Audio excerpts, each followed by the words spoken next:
Selanjutnya, pertanyaan berikutnya, PP dan PKB kami mengacu kepada Undang-Undang 13 dan masa berlakunya masih lama. Oke. Serta disahkan sebelum Undang-Undang 11 maupun PP turunannya. Ya. Apakah ketentuan terkait pasal-pasal yang berbeda dari Undang-Undang 13 harus mengikuti PP PKB atau mengikuti Undang-Undang 11 dan turunannya? Ini pertanyaan menarik dan memang lagi viral ini. Ini lagi spiral ini, bukan pertanyaan ya. Kasus seperti ini lagi spiral nih. Ya. Perlu kita pahami Bapak Ibu, teman-teman sekalian, ya. Jadi Undang-Undang 13 itu diganti sebagian pasalnya melalui Undang-Undang 11 2020 atau UUJK ini dan turunannya, ya. PP 35 2021. Kemudian itu undang-undangnya berlaku secara umum. Kemudian sekarang kita masuk ke dalam ranah masing-masing perusahaan. Di masing-masing perusahaan ada PP atau PKB. Ya. Bagi mereka yang memang masih berlaku PP dan PKB-nya, pertanyaannya apakah UUJK bisa serta-merta langsung merubah PP PKB? Bisa langsung dijalankan atau tidak? Jawaban saya, belum tentu. Tidak bisa serta-merta langsung dijalankan. Kenapa, Den? Karena kita harus mengkaji dulu isi ketentuan yang ada di PP dan PKB, ya, apakah ada klausa-klausa yang berkemungkinan menghalangi pemberlakuan UUJK di perusahaan tersebut. Wah, emangnya bisa? Emangnya bisa, Den? PP PKB menghalangi pemberlakuan UUJK di perusahaan? Oh, bisa. Bisa, Bapak Ibu, teman-teman sekalian. Bagaimana bisanya? Ya, karena begini. Ada kemungkinan di dalam PP atau PKB ada kemungkinan klausa-klausa yang bisa menghalangi pemberlakuan UUJK. Yang pertama adalah penerapan hukum baru, ya, baik ini sengaja maupun tidak sengaja. Penerapan hukum baru yang sengaja itu yang bagaimana, Dan? Penerapan hukum baru yang sengaja itu adalah di dalam sebuah PP atau PKB. Ini contoh yang paling sering berlaku, yang paling sering terjadi adalah ketentuan tentang uang pesangon. Kalau dulu dalam Undang-Undang 13 itu ada pasal 156, ya. Pasal 156 itu isinya pesangon di ayat 2, ayat 3 penghargaan masa kerja, ayat 4 penggantian hak, ya. Penggantian hak itu yang ada 15%-nya itu. Okay. Nah, kemudian yang terjadi pada saat pembuatan PP atau PKB sering kali, ini sering ya, berarti nggak semua tapi banyak, yang dilakukan oleh teman-teman kita HR adalah melakukan copy paste, ya. Jadi langsung mengcopy ketentuan pasal 156 ayat 2, ayat 3 dan ayat 4 tadi yang mengatur tentang uang pesangon, ayat 2, uang penghargaan masa kerja sama uang penggantian hak. Itu langsung dicomot, diambil isi pasalnya, dimasukkan ke dalam salah satu pasal dalam PP dan PKB. Dikasih judulnya biasanya begini. Uang pesangon, penghargaan masa kerja, dan penggantian hak. Kemudian kalimat pembukanya dalam pasalnya, ini sangat umum terjadi, ketentuan mengenai uang pesangon, penghargaan masa kerja, dan penggantian hak yang berlaku adalah sebagai berikut. Titik 2, langsung uang pesangon, ambil copy paste yang dari pasal 156 ayat 2, Undang-Undang 13, terus bawahnya lagi itu tentang penghargaan masa kerja, berikutnya lagi yang terakhir tentang penggantian hak. Udah, langsung seperti itu saja. Nah, kalau itu yang dilakukan, berarti konsekuensi hukumnya pasal tersebut setelah disahkan kalau PP, setelah didaftarkan, disepakati dan didaftarkan kalau itu PKB, maka itu menjadi hukum baru bagi perusahaan. Dan itu menjadi hukum yang memang berlaku hanya di perusahaan. Oh tenang Den, kan kita hukumnya itu berdasarkan perundangan. Iya benar. Cuman sekarang pada saat perundang-undangan yang berganti, kita nggak bisa langsung menggantinya. Kenapa? Karena copy paste tadi itu yang paling banyak terjadi tidak membuat reference clause atau connecting clause. Ya, tidak membuat klausa penghubung. Tidak ada disebutkan bahwa di dalam pasal PP atau PKB tadi itu, karena mainnya copy paste isinya, nggak dijelaskan di atas bahwa inilah yang sekarang berlaku berdasarkan undang-undang ini. Nah, terus dikasih penjelasan, misalkan apabila terjadi perubahan perundang-undangan, maka ini akan berubah mengikuti perundangan yang baru. Nggak dikasih penjelasan itu. Jadi seolah-olah itu adalah ciptaan perusahaan sendiri. Maka konsekuensi hukumnya, ketentuan itu menjadi hukum yang mengikat bagi perusahaan. Tapi Dan, si UCK ini kan undang-undang. Lebih tinggi kedudukannya daripada PKB. PKB kan cuma perusahaan, betul. Kedudukan UCK memang lebih tinggi dari PKB atau peraturan perusahaan. Tetapi ternyata ada klausa di dalam undang-undang itu sendiri, kebetulan bukan di UCK-nya, tetapi di undang-undang 13-nya. Kita ambil contoh nih, kalau PKB itu ada di pasal 124, teman-teman sekalian. Pasal 124, ya 124. Di ayat 2, di sana ada menyebutkan kurang lebih begini nih. Ketentuan yang ada di dalam perjanjian kerja bersama tidak boleh bertentangan dengan perundangan yang berlaku. Oke? Kemudian ayat 3-nya bilang, dalam hal ketentuan dalam PKB bertentangan dengan ketentuan perundangan yang berlaku, maka ketentuan yang bertentangan tersebut batal demi hukum, dan yang berlaku adalah ketentuan perundangan. Oke. Di dalam penjelasannya di pasal 124 di ayat 2 tadi, di sana disebutkan yang disebut bertentangan dengan ketentuan perundangan adalah secara kualitas dan kuantitas lebih rendah daripada peraturan perundangan. Itu yang disebut bertentangan. Maka kalau terjadi ketentuan dalam PP PKB lebih rendah daripada peraturan perundangan secara kualitas dan kuantitasnya, maka ketentuan itu batal demi hukum dan yang berlaku adalah perundangan. Oke?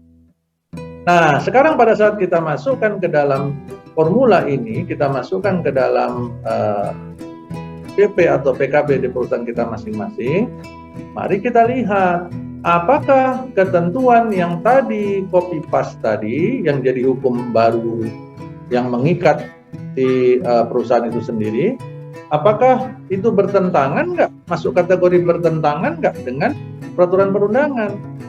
Ya, harus diukur formulanya yang tadi secara kualitas dan kuantitas apakah lebih rendah dari peraturan perundangan. Contoh, oke kita lihat uang pesangon. Oh sama persis, berarti aman. Uang penghargaan masa kerja sama persis, aman. Nah sekarang kita masuk uang penggantian hak, ada klausa 15% di dalam PP atau PKB. Di dalam UCK nggak ada klausa 15%. Pertanyaannya, apakah mengadakan adanya klausa 15% dalam PP atau PKB itu secara kualitas dan kuantitas lebih rendah dari peraturan perundangan apa tidak? Apa lebih tinggi? 15% itu lebih tinggi apa lebih rendah dari 0%? Ibaratnya kan UCK itu 0%, ya. Jadi apakah 15% itu lebih rendah atau lebih tinggi dari UCK?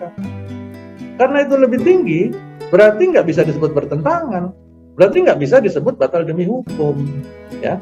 Nah ini yang perlu kita berhati-hati, dan berarti nggak bisa juga dihilangkan ketentuan itu. Waduh, nggak bisa dihilangkan ya, berarti tetap berlaku 15% ya. Untuk kasus-kasus seperti yang saya ceritakan tadi, perusahaan-perusahaan yang paling senang main copy paste, kemudian melupakan connecting clause-nya, menghilangkan syarat-syarat pemberlakuannya, maka kepadanya berlakulah hukum baru. Ya, dan itu mengikat.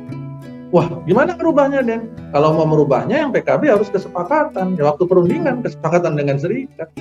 Pertanyaannya apakah serikatnya mau mensepakati itu? Nah, kemudian kalau itu peraturan perusahaan, kalau itu mau dirubah di tengah masa berlaku, ya harus kesepakatan dengan seluruh karyawan. Kalau enggak, ya ditunggu sampai selesai masa berlakunya. Ya, pada saat perubahan atau perpanjangan peraturan perusahaan kemudian dirubah isinya, toh juga harus menjelaskan kepada karyawan nanti. Kalau ada karyawan yang mengerti dan membawa alasan yang seperti yang saya sampaikan tadi, menggunakan logika yang saya sampaikan tadi, nah perusahaan siap-siap tuh bakal kesulitan. Ya, nah ini berbeda dengan perusahaan yang mencantumkan ketentuan detailnya tentang pesangon, penghargaan, dan penggantian hak, tetapi ada connecting clause-nya. Di sana disebutkan ketentuan yang berlaku saat ini menurut undang-undang berapa gini-gini mengenai pesangon, penghargaan masa kerja, dan penggantian hak adalah sebagai berikut. Baru di copy paste. Nah, jadi ada ketentuan pembukanya, ada yang mempersyaratkan ini akan tetap berlaku sepanjang Undang-Undang 13 tetap berlaku. Pada saat ketentuan pesangon di Undang-Undang 13 berubah, maka ini tentu berubah. Nah, itu baru masuk logika. Tapi pada saat nggak ada ketentuan connecting clause itu tadi yang di awal penjelasannya nggak ada, langsung buat yang berlaku adalah sebagai berikut. Hapuslah kita. Udah jadi hukum baru. Nah, di beberapa diskusi bahkan ada yang sempat menanyakan, dan kenapa jadi complicated seperti ini? Kok jadi rumit kayaknya ya? Bukan? Ini kan perubahan, ini kan sebenarnya harusnya simple. Ini sederhana. Masalah perubahan undang-undang. Masalah perubahan undang-undang artinya kita semua terikat sebagai warga negara untuk mengikuti perubahan itu. Betul. Kenapa sekarang menjadi terlihat complicated, terlihat rumit ya? Karena ini adalah pengalaman pertama bagi kita dalam sejarah hukum ketenagakerjaan yang saya pahami. Tolong nanti saya ditegur kalau memang ternyata ada kekeliruan pemahaman. Tetapi yang saya pahami sejauh ini dalam sejarah hukum ketenagakerjaan baru ini terjadi perubahan perundangan ya. Baru ini pertama kali terjadi perubahan undang-undang di mana isinya sebagian besar secara kualitas dan kuantitas lebih rendah dari undang-undang sebelumnya. Baru ini Bapak Ibu. Ya. Ini tolong jangan diartikan masalah berarti dia kamu menentang pemerintah. Bukan itu bahasannya. Bukan masalah menentang atau tidak menentang. Ini kan kita bicara faktanya. Apakah ada Bapak Ibu yang berani mengklaim bahwa undang-undang yang baru ini secara kualitas dan kuantitas sebagian besar lebih tinggi daripada undang-undang sebelumnya, dengan membuat ketentuan periode PKWT menjadi tidak terbatas tadi, itu secara kualitas dan kuantitas lebih tinggi atau lebih rendah dari undang-undang sebelumnya? Dengan menghilangkan 15% tadi, apakah secara kualitas dan kuantitas lebih tinggi dari undang-undang sebelumnya? Kalau kita bisa menyebutnya itu lebih tinggi kualitas dan kuantitasnya, paling di poin kompensasi PKWT yang 1 tahun 1 bulan upah. Tapi saya membacanya itu bukan peningkatan. Saya membacanya itu adalah bargaining. Saya membacanya itu bukan sebuah peningkatan. Ya, itu sekedar pasal akomodatif untuk membuat tidak terlalu ribut. Nah, jadi memang begini.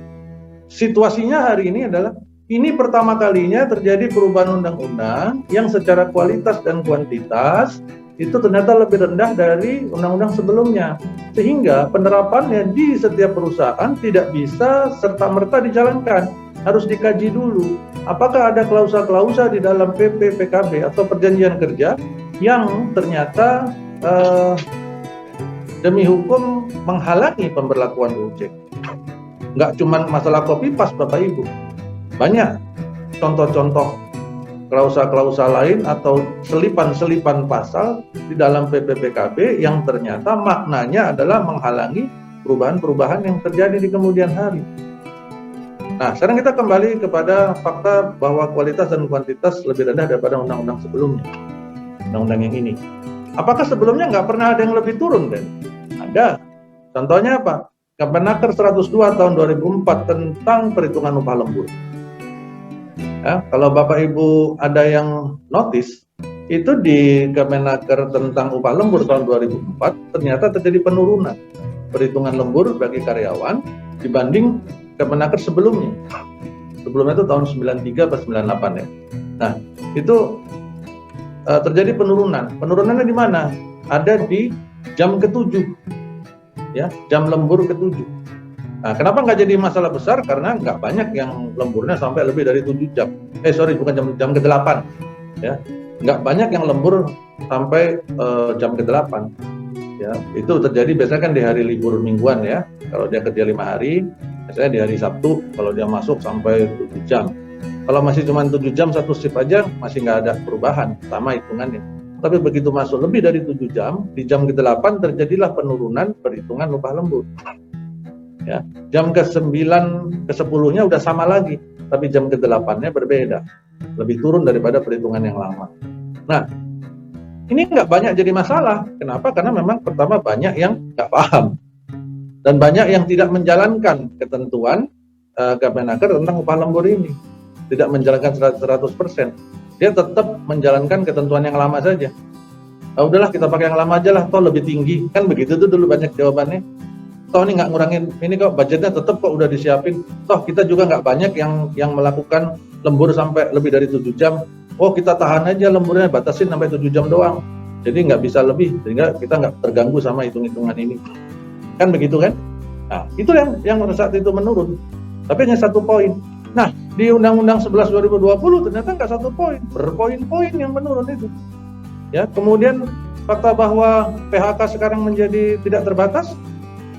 Bukan cuman kalau dulu Undang-Undang 13 kita punya 15 plus 1 PHK-nya, sekarang kita punya 27 plus 1 plus tidak terbatas.